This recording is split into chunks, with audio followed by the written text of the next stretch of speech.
저 오늘 제 허물을 고백할 게 있어요. 뭔데 정규야? 저 사실 그렇게 착하지 않아요. 다 알지. 그거 다 알고 있는 거야. 저 그리고 그렇게 잘생기지 않았어요. 정규야, 네? 더 있을 텐데. 예? 허물이 더 있을 텐데. 아니요, 이거 말고는 없어요. 아이, 더 얘기해봐. 사실 제 머리도 곱슬이에요. 그렇지. 정규야. 네? 그건 우리가 다 알고 있는 그럼. 사실이야. 무슨 고백이니? 네? 아, 이걸 알고 있었어요? 다 알지. 머리 크지, 눈 작지, 다리 짧지, 못생겼지. 이거는 제 장점이죠. 이러니까 개그맨 하는 거 아니겠습니까? 야, 목사님 있어. 아이, 선생님 오셨네. 네. 선생님, 오늘 제 허물을 한번 고백해봤습니다. 근데 지금 고백한 허물은 허물이 아니에요. 그쵸. 그래요? 근데 목사님이 보시기에 정규의 허물은 뭘까요? 너무 착한 거? 네. 목사님은 정말 거짓말을 못 하시는 것 같아. 역시.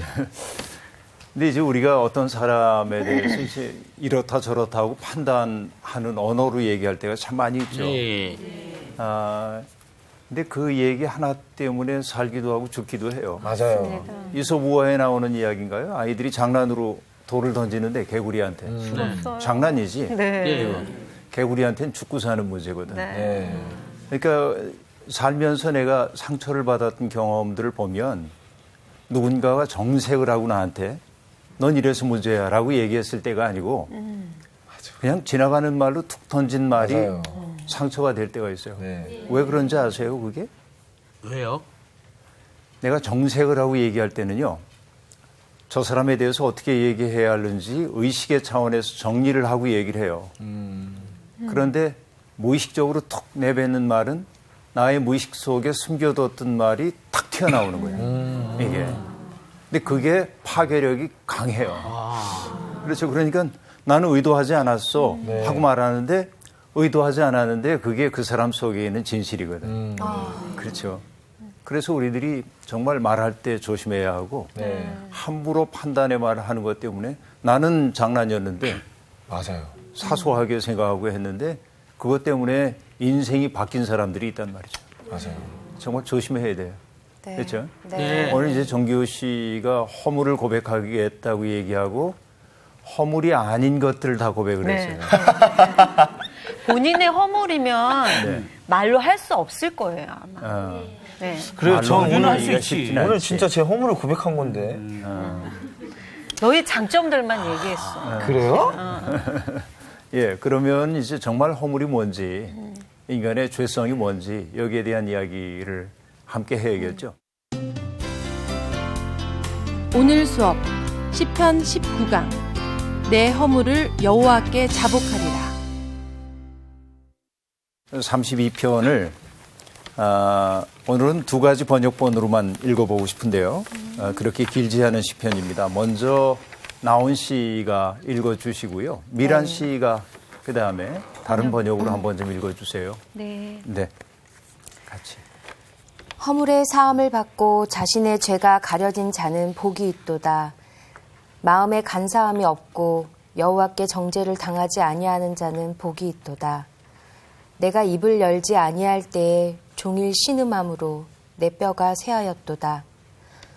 주의 손이 주야로 나를 누르시오니 내 진액이 빠져서 여름 가뭄에 마름같이 되었나이다. 내가 이르기를 내 허물을 여호와께 자복하리라 하고 주께 내 죄를 아뢰고 내 죄악을 숨기지 아니하였더니 곧 주께서 내 죄악을 사하셨나이다. 이로 말미암아 모든 경건한 자는 주를 만날 기회를 얻어서 주께 기도할지라. 진실로 홍수가 범람할지라도 그에게 미치지 못하리이다. 주는 나의 은신처이오니 환난에서 나를 보호하시고 구원의 노래로 나를 두루시리이다. 내가 내 갈 길을 가르쳐 보이고 너를 주목하여 훈계하리로다. 너희는 무지한 말이나 노새같이 되지 말지어다. 그것들은 제갈과 굴레로 단속하지 아니하면 너에게 가까이 가지 아니하리로다. 악인에게는 많은 슬픔이 있으나 여호와를 신뢰하는 자에게는 인자하심이 두루리로다. 너희 의인들아 여호와를 기뻐하며 즐거워할지어다. 마음이 정직한 너희들아 다 즐거이 외칠지어다. 아멘. 복되어라. 거역한 죄 용서받고 허물을 벗은 그 사람. 주님께서 죄 없는 자로 여겨주시는 그 사람. 마음에 속임수가 없는 그 사람. 그는 복되고 복되다.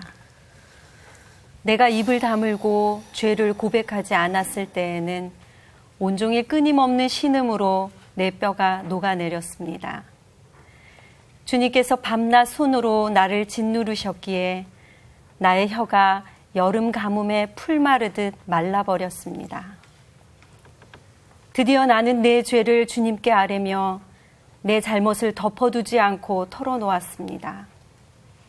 내가 주님께 거역한 나의 죄를 고백합니다 하였더니 주님께서는 나의 죄악을 기꺼이 용서하셨습니다. 경건한 사람이 고난을 받을 때에 모두 주님께 기도하게 해주십시오. 고난이 홍수처럼 밀어 닥쳐도 그에게는 미치지 못할 것입니다. 주님은 나의 피난처, 나를 재난에서 지켜주실 분.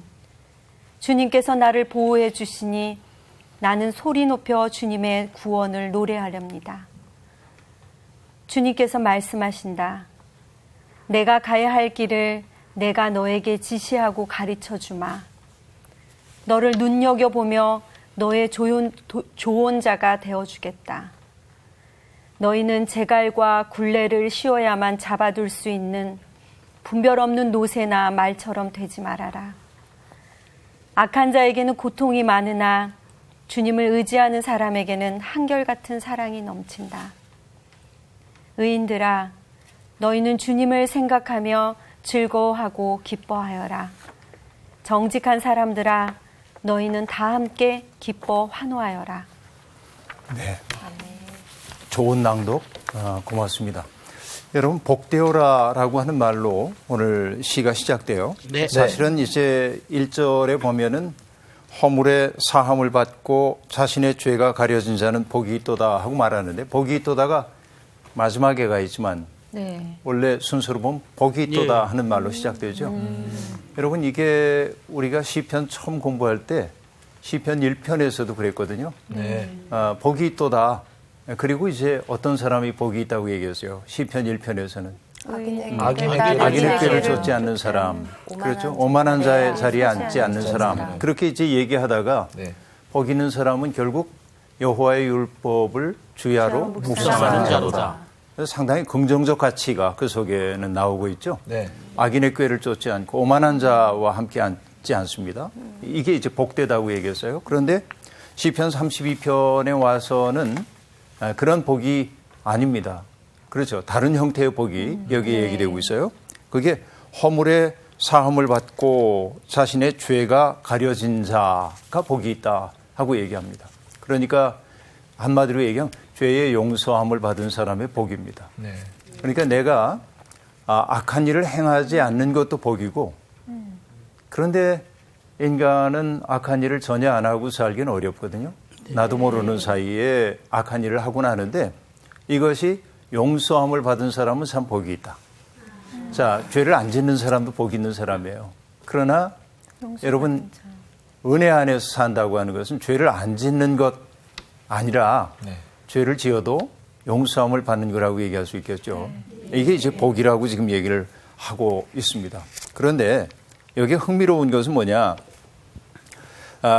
인간의 죄성을 얘기하기 위해 등장하고 있는 이 단어들이 몇 개 나옵니다. 하나는 허물, 그죠? 네. 그 다음에 죄, 그 다음에 뭐예요? 마음의 간사함. 그래서 정죄함을 당하지 않는 자가 복이 있다 하고 얘기하고 있죠. 그러니까 허물, 죄, 마음의 간사함 이런 것들, 정죄 이런 것들이 있죠. 그런데 죄에 대한 다른 표현들입니다. 다양한 표현들.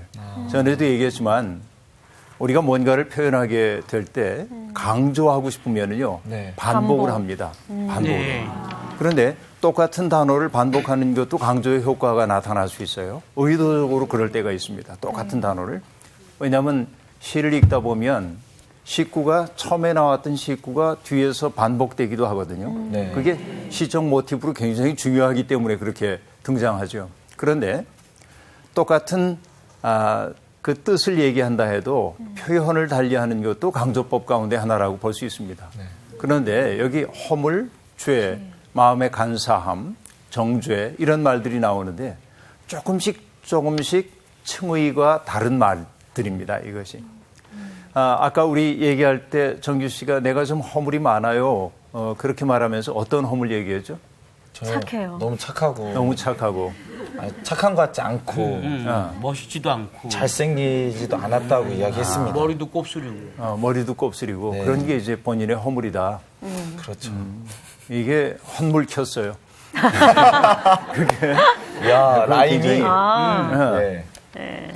여기서 얘기하고 있는 허물이라고 하는 것은 사실은 상당히 중대한 죄입니다. 네. 허물로 번역이 돼 있긴 한데 중대한 죄예요. 오히려 여기 허물이라고 하는 단어에 가까운 번역은 반역하는 거예요.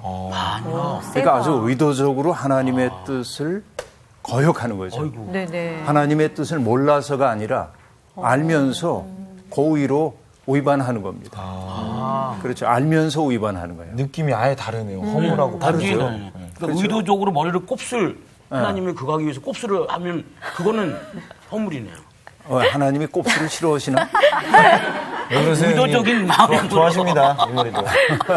의도적인 마음. 얘가 그렇게 적절하진 않아요. 아, 예. 재밌으려고 했는데 아니네요.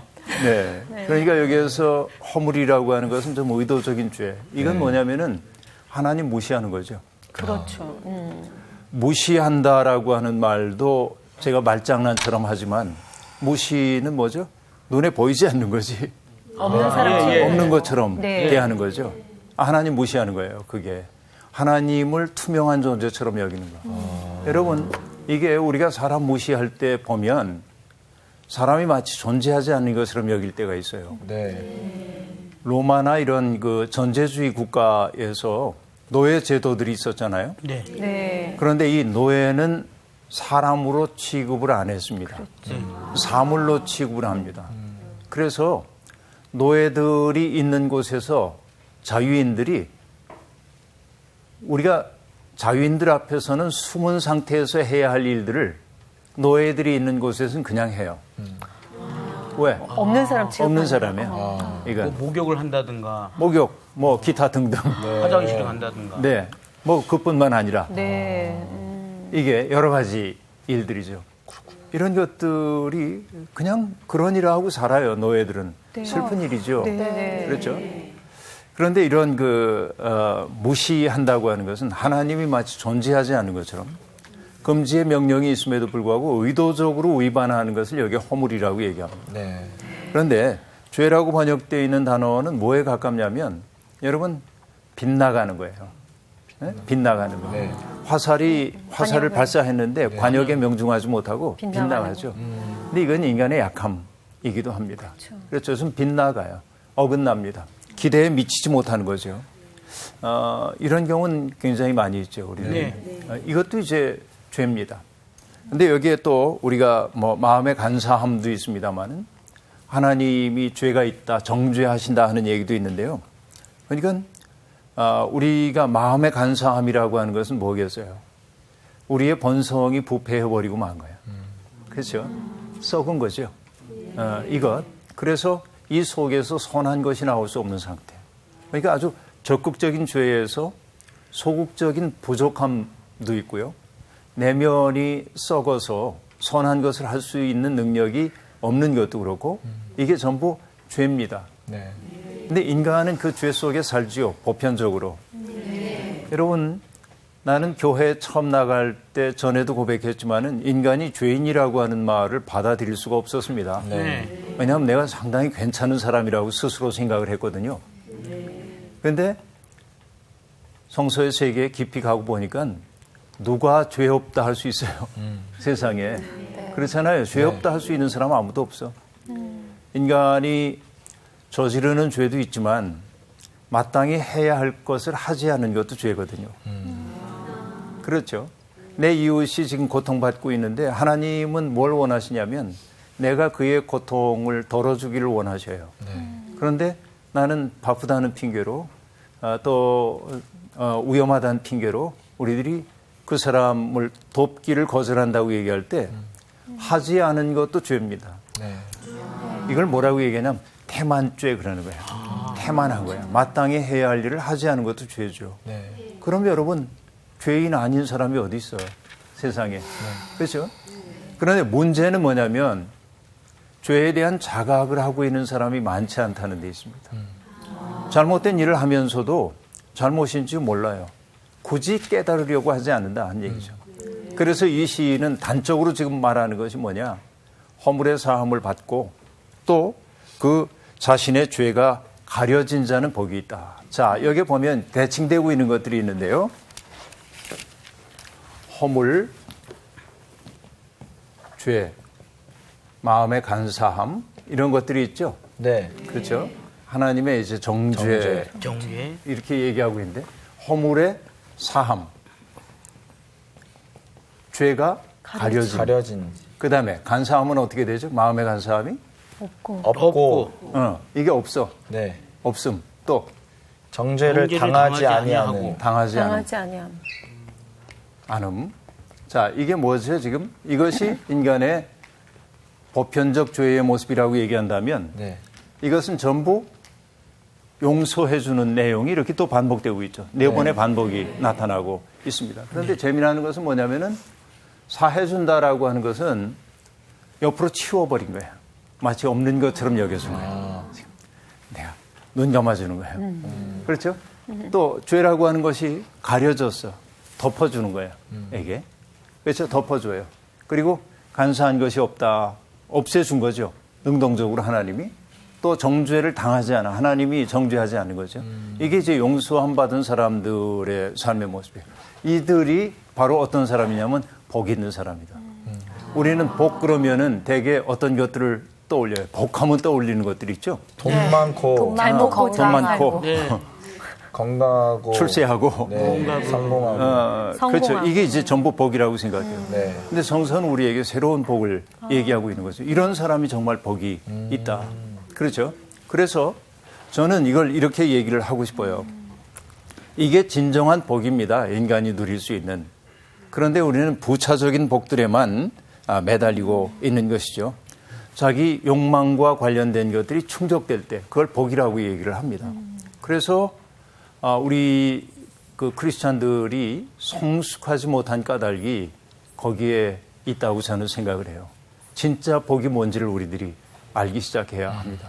그런데 진짜 복의 특색은 뭐냐? 그 복을 깨닫는 순간 여러분 내가 얼마나 은혜 속에 은혜 없이는 살 수 없는 존재라는 사실을 알기 시작합니다. 근데 그 은혜는 결국 뭐냐면 타자에 대한 너그러운 시선을 우리 속에 만들어냅니다. 이게 진짜 복이에요. 고통받고 있는 사람들을 보면 뭐냐면 그 고통이 남의 고통처럼 여겨지지 않도록 해요. 그래서 깊은 공감으로 그들을 대하기 시작합니다. 이게 복받음이에요. 그런데 오늘 우리가 생각하고 있는 복이라고 하는 것은 타자와 관계없이 나와 내 가족에게 집중될 때가 많이 있죠. 그러니까 은혜 받았다고 하는 사람, 복 받았다고 하는 사람들이 오히려 다른 이에게 상처를 줄 때가 많아요. 복의 개념이 잘못되었기 때문에 그런 것이라고 우리들이 볼 수 있습니다. 그렇죠? 어쨌든 이러이러한 사람이 복이 있다고 말하고 있는데 3절이 굉장히 중요해요. 내가 입을 열지 아니할 때 종일 신음함으로 내 뼈가 쇠하였도다 하고 말하는데 입을 연다고 하는 것은 고백입니다. 죄에 대한 고백이죠. 인정하는 거예요. 그런데 여러분 자기의 죄를 인정한다는 게 쉽지가 않아요. 맞아요. 그렇죠. 우리도 인간관계에서 틀어질 때가 많이 있는데 그래서 가서 내가 정말 잘못했습니다 하고 말하면 쉽게 풀릴 수 있는 일인데도 자존심 때문에 맞아요. 내가 어떻게 잘못했다고 얘기를 해요. 그렇죠. 내가 누군데. 그렇죠. 사과를 안 합니다. 그렇죠. 개인 간의 관계도 그렇고요. 어떤 책임적인 지위에 있는 사람들이 자기들의 무책임함 때문에 많은 사람들이 어려움 속에 빠졌을 때 잘못했습니다 하고 얘기해야 합니다. 네. 그렇죠. 그거 안 하기 때문에 세상이 점점 신뢰 사회가 되지 못하는 것 우리들이 알고 있죠. 네. 그런데 이 시인의 고백이 굉장히 중요해요. 내가 입을 열지 아니할 때 종일 신음했고 내 뼈가 쇠했다 하고 얘기합니다. 여러분 이게 굉장히 재미나는 건데요. 사이코가 있고 소매틱 그런데 소마라는 게 육체거든요. 아, 네. 그러니까 정신과 육체라는 게 밀접한 관계가 있어요. 그렇죠. 여러분 우리도 경험하는 바입니다. 며칠 잠을 못 자는데도 보람 있는 일을 하고 있으면 덜 피곤해요. 맞아요. 그런 거 경험하죠. 네. 그런데 정말 그 보람 없는 일, 그런 일 하면 정신적으로 피폐해집니다. 맞아요. 그래서 여러분 그 도스토옙스키라고 하는 러시아의 작가가 죽음의 집의 기록이라고 하는 책을 남겼습니다. 이 사람의 시베리아 유형 생활을 다룬 거거든요. 거기에서 도스토옙스키가 어떤 얘기를 하냐면 사람을 황폐하게 만드는 방법이 있다는 겁니다. 네. 그거 어떻게 하냐면 무의미한 일을 반복하도록 하는 거예요. 맞아. 아우, 괴로워. 예를 들면 여기 땅 파 그래서 열심히 팠어요. 근데 또 덮어. 장독이라도 묻으면 괜찮아. 항아리라도.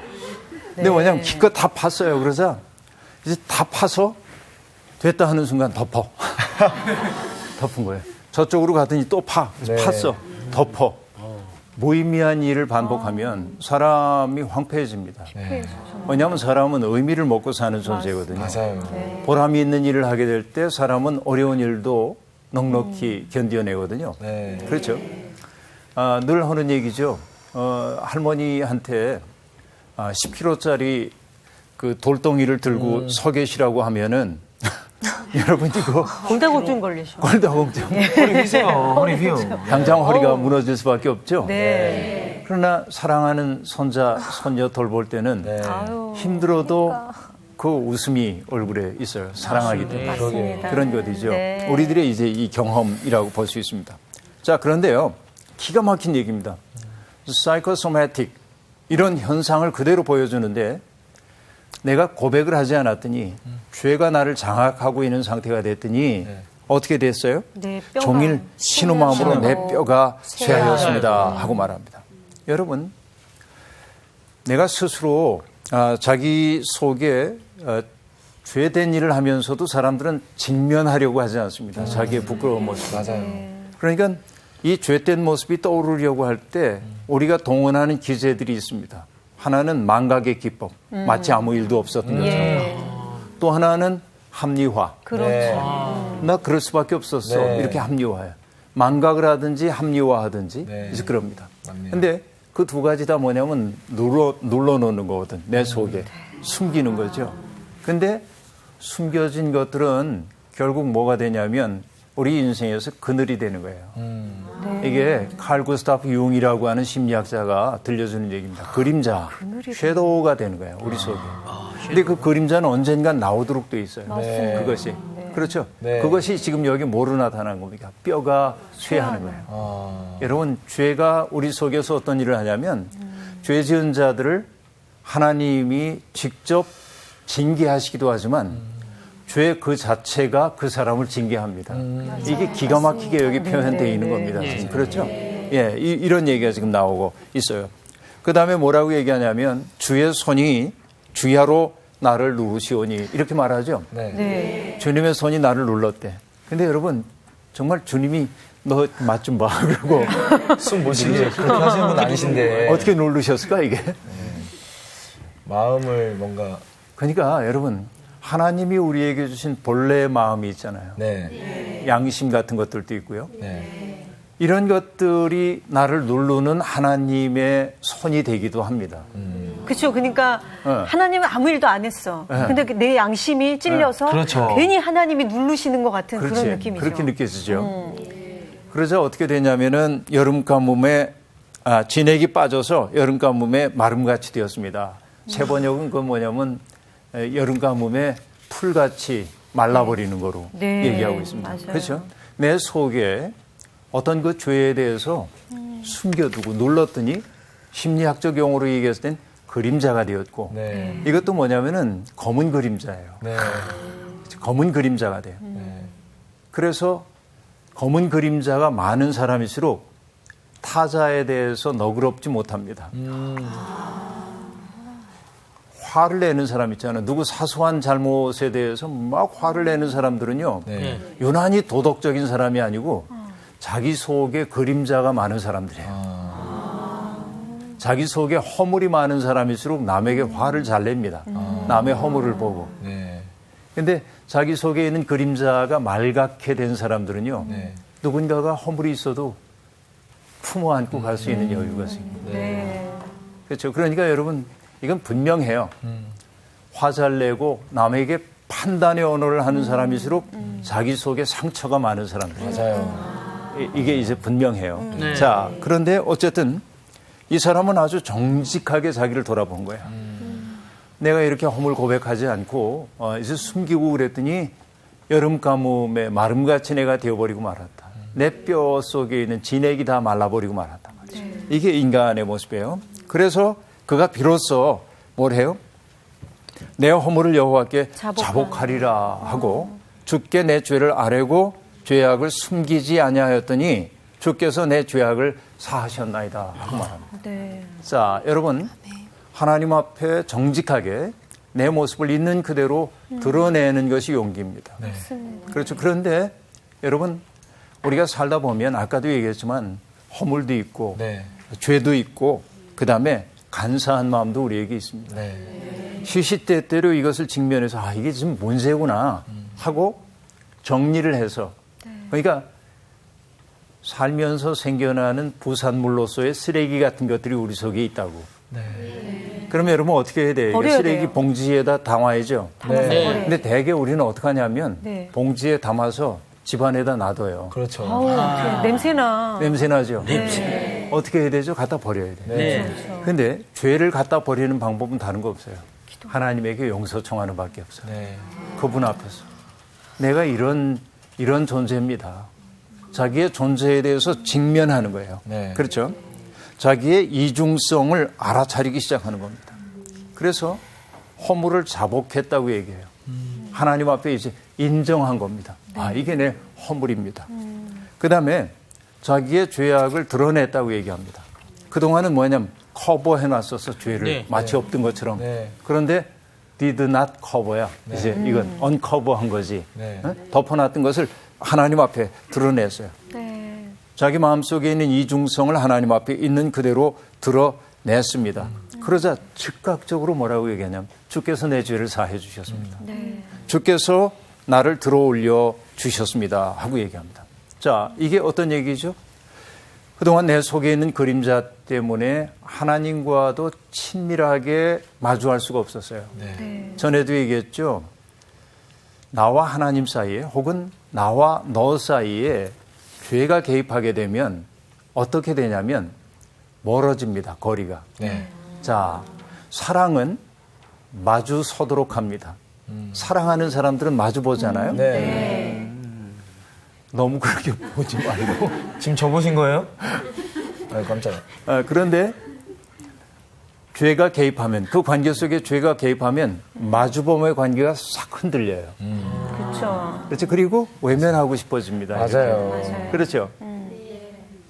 우리 이거 아주 그 미묘하죠. 우리 경험하잖아요. 늘 이렇게 살아요. 네. 그런데 이제 그 죄가 청산됐어요. 서로 고백하고. 네. 그럼 다시 마주보게 돼. 네. 그렇죠? 친교가 회복됩니다. 자, 친교가 회복되면은 뭐냐면 천진함이 우리 속에 생겨나요. 맑아져요. 네. 이런 그 놀라운 경험을 하고 나니까 네. 지금 시인이 뭐라고 얘기하냐면 이렇게 고백합니다. 다른 사람들을 그 놀라운 생애 자리로 초대하고 있어요. 네. 이로 말미암아 모든 경건한 자는 주를 만날 기회를 얻어서 주께 기도할지라. 그렇죠? 경건한 사람들에게 주를 만날 기회를 얻어서 기도하라고 얘기하고 있습니다. 주님을 만날 기회는 언제일까요? 주님이 덜 바쁘실 때? 아니요. 어떨 때일까요? 주님을- 오늘입니다. 네, 네. 바로 지금입니다. 아, 얘기하는 그래서 히브리서 3장 13절에서 뭐라고 얘기하냐면 오직 오늘이라고 하는 그날 네. 예? 서로 권면해서 네. 죄의 유혹을 받아 완고해짐을 면하라. 그렇게 얘기합니다. 이게 성도의 삶이라고 하는 것은 거룩한 삶이라고 하는 것은 내일 주님 만나는 게 아니고 네. 바로 지금 여기. 그렇죠?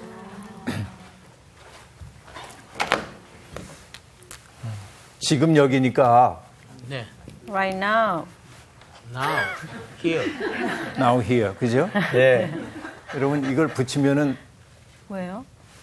Now here. nowhere. Nowhere. Oh, he- 아, 노예요. 그러니까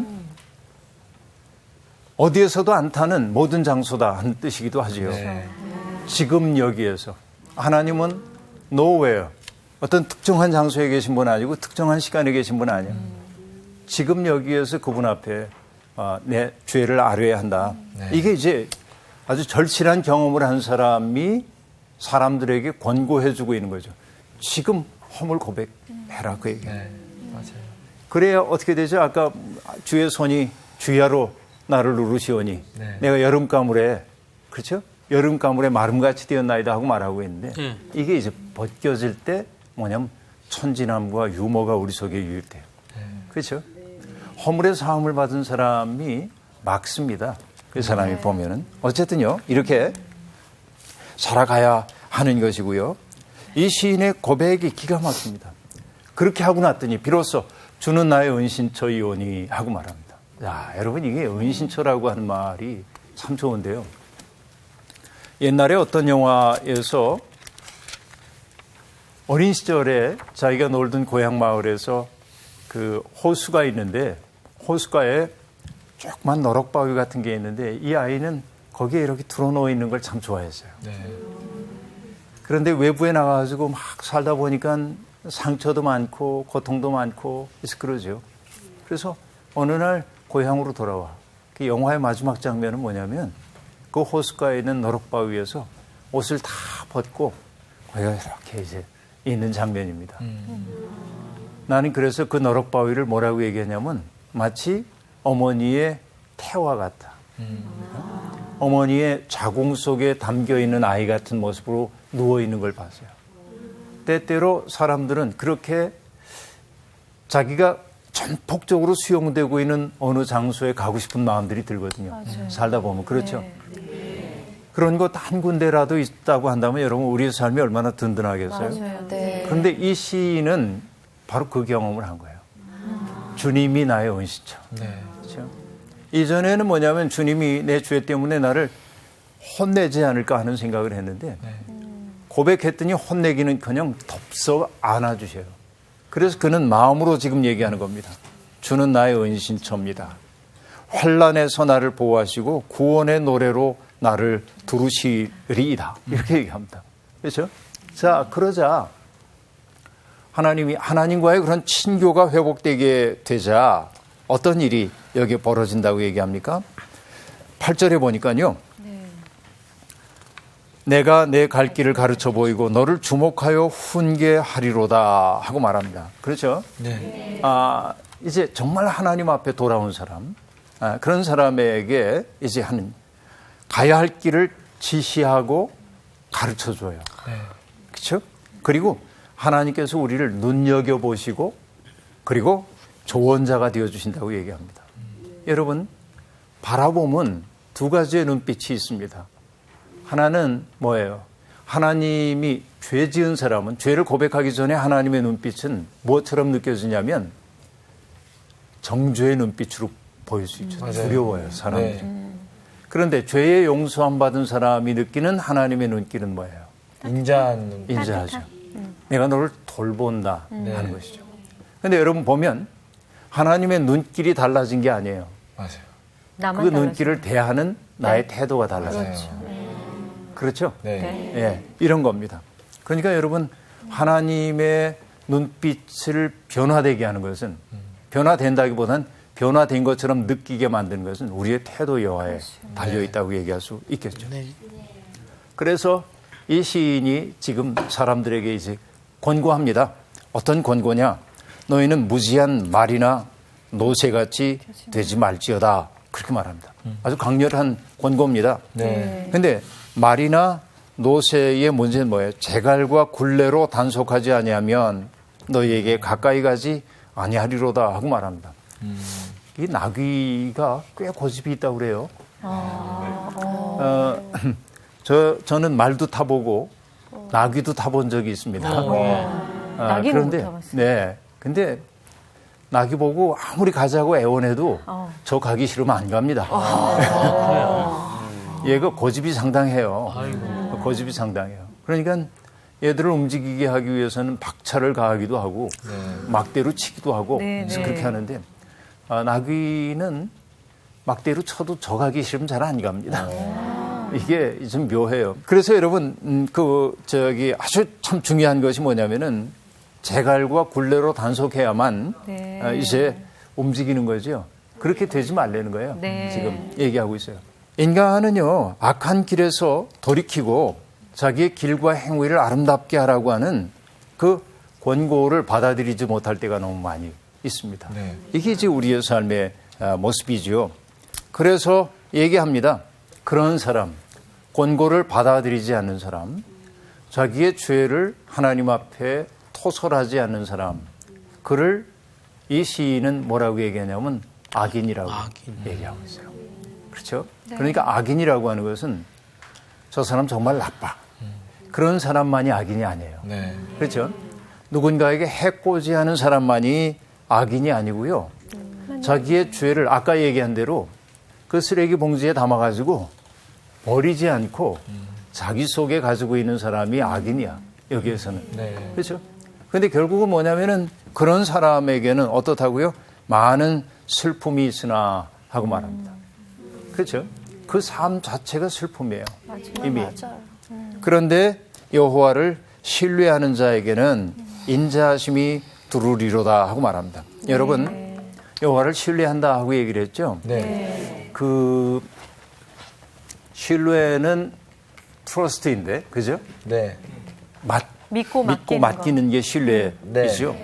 그런데 난 이 말을 참 좋아해가지고 여러분들에게 몇 차례 얘기한 적이 있는데 결국 하나님을 신뢰한다고 하는 것을 어느 신학자가 이렇게 표현해서 하나님의 부력을 신뢰하라. 하나님의 부력. 뭐죠? 물속에 우리들이 빠져들어가는데 물에다가 몸을 맡기면 물이 우리를 두둥실 떠올려주는 것처럼 우리는 빠져들어가지 않으려고 허부적거리기 때문에 물속에 빠지죠. 그런데 하나님의 부력을 신뢰하면 하나님 우리 들어올리시거든요. 이것이죠. 지금 시인도 얘기하고 있습니다. 여호와를 신뢰하는 자에게는 주님의 인자하심이 두를 것이다 하고 말하고 있죠. 그래서 여러분 11절은 찬양의 초대입니다. 자, 너희 의인들아 하고 말하고 있는데요. 여기 의인은 뭐냐면 의로운 사람, 정의로운 사람을 얘기하는 게 아니고 죄의 용서함을 받은 사람입니다. 허물의 가리움을 받은 사람이에요. 그래서 이 사람은 의인들은 전혀 죄를 안 짓는 사람이 아니고 죄를 짓기도 하지만 그 죄와 직면할 용기를 가지고 있는 사람들이죠.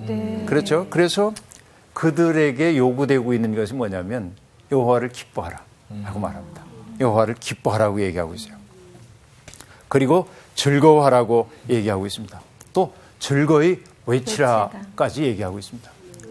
우리가 여호와를 기뻐해야 하는 까닭이 뭐냐면은 여러분 여호와께서 그분 앞에 나 자신의 있는 그대로의 모습을 다 내놨을 때 하나님이 그것을 받아들여 주신단 말이죠. 인간은 살면서 죄 지을 수 있어요. 실수 많이 해요. 그런데 그 실수 때문에 아까도 얘기한 대로 그것을 내 속에 가두어 두고 살면 그림자가 되고 그게 운명이 되거든. 근데 그것을 가지고 가서 하나님 앞에 내놓게 될 때 하나님은 우리를 받아들이시고 자유하게 해주시고 새 삶을 살게 해줘. 이것이 가장 큰 기쁨 아니에요? 그래서 오늘 시인은 이러한 사람이 복이 있다라고 1절에서 얘기했던 것이죠. 여러분 오늘 얘기했던 허물이라는 게 정규 씨가 앞에서 얘기했던 그런 허물 아니고 인간 속에 있는 다양한 층위의 죄를 얘기하는데 이런 것들이 해결될 때 인간이 얼마나 아름다워질 수 있는가 하는 것이 시 전체가 우리에게 보여주고 있는 내용입니다. 네. 오늘 시 아주 많은 것 깨닫게 됐죠? 네. 예, 오늘 수업 여기서 마칠게요. 고맙습니다. 감사합니다.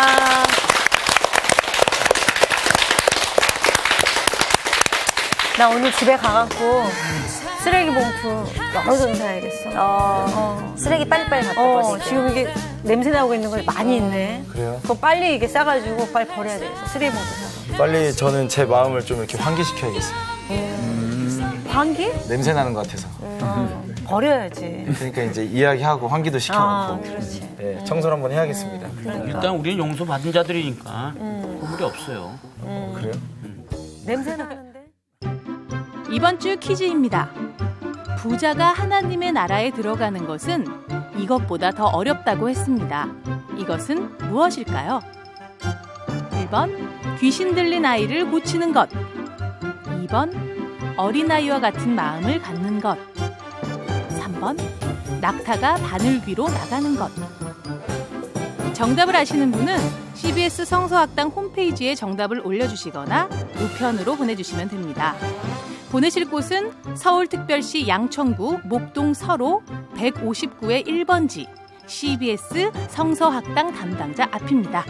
연락처를 꼭 남겨주세요. 선정되신 분들에게는 대한성서공회에서 성경, 송태근 선생님의 내가 어디 있느냐, 하나님이 꿈꾸는 교회, 김기석 선생님의 오래된 새 길, 신우인 선생님의 땅과 하늘의 갈림길에서, 구미정 선생님의 두 글자로 신학하기 가운데 하나를 드립니다.